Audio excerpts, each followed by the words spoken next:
કરજણ તાલુકા કંડારી ગામ ખાતે ભવ્ય તિરંગા યાત્રા યોજાઈ। તાલુકા કક્ષાની તિરંગા યાત્રાએ આકર્ષણ જમાવ્યું।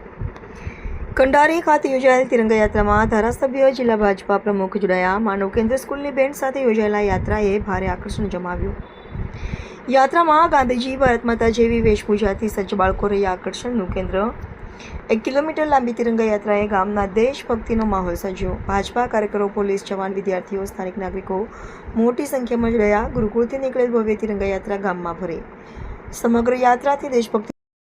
આજ રોજ તિરંગા યાત્રાનું સમગ્ર દેશની અંદર જે રીતે આયોજન થઈ રહ્યું છે એના ભાગરૂપે આજે કરજણ વિધાનસભાની અંદર ગઈકાલે સિનોર તાલુકાની અંદર સાડલી મુકામે તિરંગા યાત્રાનું ભવ્ય આયોજન કર્યું હતું। એ જ રીતે આજે કરજણ તાલુકાના કંડારી ગામે ભવ્ય તિરંગા યાત્રાનું આયોજન કર્યું છે। એમાં સમગ્ર વિસ્તારના લોકોએ મોટી સંખ્યાની અંદર જે ભાગ લીધો છે, તમામ સ્કૂલોના બાળકોએ ભાગ લીધો, તમામ તંત્રએ જે સાથ સહકાર આપ્યો છે, તમામ લોકોનો ખૂબ ખૂબ આભાર માનું છું કે રાષ્ટ્રની ભાવના જગાવવા માટે જે સમગ્ર વિસ્તારની અંદર તિરંગા યાત્રાની અંદર સહભાગી થયા છે એ બદલ ખૂબ ખૂબ આભાર માનું છું।